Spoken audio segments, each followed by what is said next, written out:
You're listening to HowStreet.com radio, available online at TalkDigitalNetwork.com. Welcome to HowStreet.com radio, the online source for market opinions. Here is Jim Goddard. My guest is Mish Shedlock, editor of Mish's Global Economic Trend Analysis. Welcome to the show, Mike. Pleasure to be back on. What do you think people should know right now about the way the markets are churning? So many people are predicting that the equity markets are at their peak or near peak right now. Well, I don't know. I've been saying that for 2 years and been wrong. So who knows how high they can get? All I know is they're extremely overvalued, and the more overvalued they get, the bigger the ultimate crash, or the longer the crash lasts, or both. So I see no value here in the market. Everyone's speculating. It was interesting, Fed Governor Bullard the Dullard came out yesterday and, warned that ultra-low interest rates, if they last too long, may eventually create a bubble. And, was there thinking may eventually create a bubble? They already did create a bubble. And he says, don't worry about the bond market bubble, because maybe he was just referring to treasuries, but there's a huge bond market bubble in junk. But anyway, he said, don't worry about the bond market bubble. We've got tools. Just like they had tools to deal with the dot-com crash that created a housing bubble, and just like they had a tool for the housing bust, which created a bigger stock market bubble. Well, what's their next tool going to be? It's the same as their last tool. They throw money at everything. At some point, though, I believe that stops working. And at what point, I don't know, because I expected it to have happened already. And, of course, people or countries like China have put in their own economic plans to put in bursts of money here and there as well. Well, who hasn't? The UK, the EU. I mean, Mario Draghi's launching a massive QE program. Japan is still in the midst of it, and guess what? It's back in deflation last month. And they say, well, don't worry, it'll be temporary. And in the United States, they say, well, it's going to be temporary. I looked at the CPI today. Of course, one may or may not want to believe that.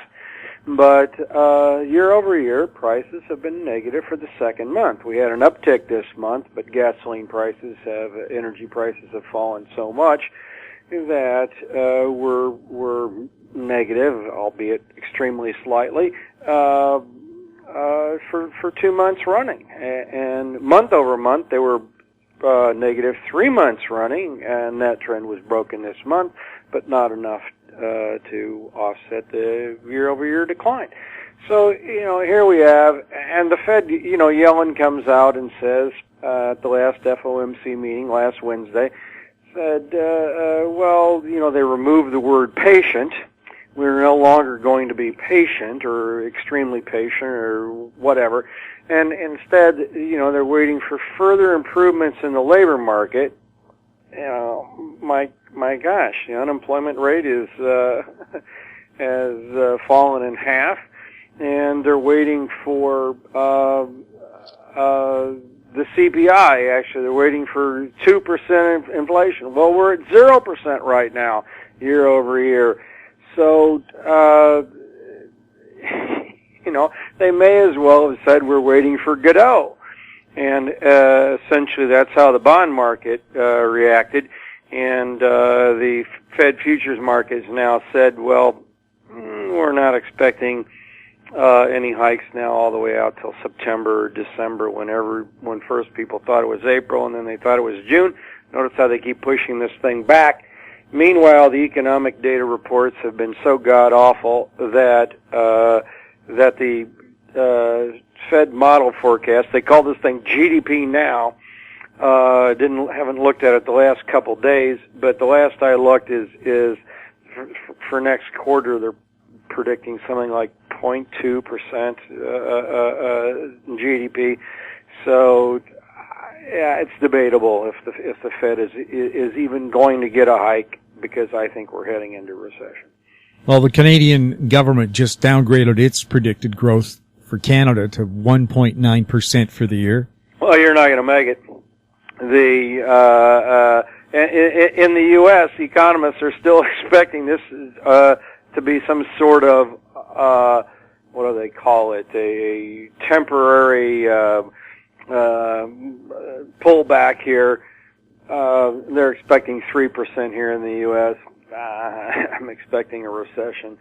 So someone's way off here, and the economists are sticking with that, even though the Fed model, it takes all of the latest economic reports, every one of which has been soft, and although housing, I guess, surprised on the upside today, but about everything else has been extremely soft, and so the Fed's model has almost 0% GDP growth for this next quarter. Everyone thinks it's temporary. We're going to snap out of it next quarter. Economists are the most optimistic people on the planet. That's what I've determined. And it seems to me their jobs don't depend on how well the economy is going either. No, if you start forecasting bad things, you start losing your job as an economist. So their jobs depend on they have a perfect track record. Economists have never once in history predicted a recession. That's a pretty amazing stat, I think. Yeah, a horrible record, but 100% correct. We'll have more with Mish Shedlock right after this.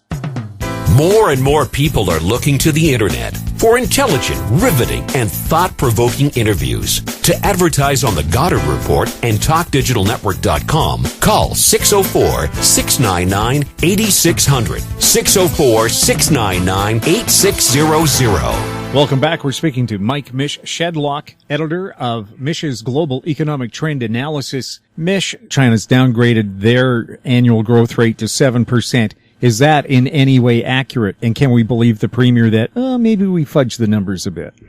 Well, I think it's closer to 2%, and it's probably negative if you factor in economic damage like pollution, air and water pollution, building bridges and building entire cities where no one lives. I mean, yeah, technically that stuff adds to GDP, so, you can't question it. But a lot of what's booked as sales are made up. Companies charge and bill for services that were never delivered, never performed, and they do this just to make growth look better than it has been. So if you subtract that out, if you subtract out malinvestment, if you subtract out pollution, if you subtract out these other things, it's debatable if China is growing at all. So I think most likely it's growing some tiny, small percentage, but there's going to be payback for that. Because eventually those malinvestments, there's going to have to be a pollution cleanup. There's going to have to be, all other, types of things that are just not sustainable. What are they going to do with all of these houses where no one lives? So, and the energy reports don't even jive. If you look at, and that's a funny thing too. This Ann Stevenson Yang did a report on that. She said, the Chinese government figured out that people were watching energy stats knowing that no one was living in any of these homes, so they started manipulating the energy stats. So now they've gone on to resort to putting fraud in services. You say you clean someone's house, how does someone prove that you haven't? So you have all of these, fraudulent stats coming out of China that suggest that growth is nowhere near the number. And remember, that's just a target. When they say 7%, that's a target. No one. Ann Stevenson Yang said no one really believes that's a number. That's just a target. Yet, to a certain extent, it's important because all of these state-owned enterprises, all of the local and regional governments, they look at that as if that's a number that, China wants to meet.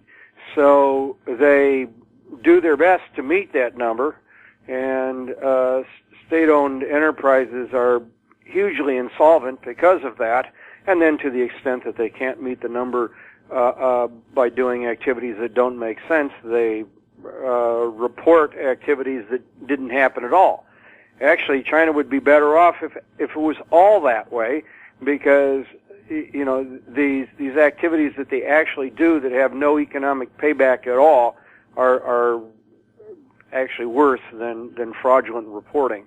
So, but anyway, that's what's going on in China, and none of the numbers are believable. Mike, thanks a lot for chatting with us.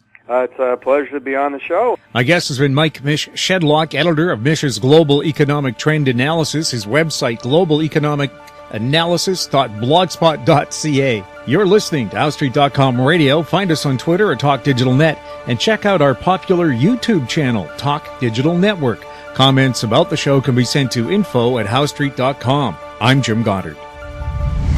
Comments made on HowStreet.com Radio are an expression of opinion only and should not be construed in any matter whatsoever as recommendations to buy or sell any financial instrument at any time. Available online at TalkDigitalNetwork.com. HowStreet.com Radio is a production of HowStreet Media Incorporated.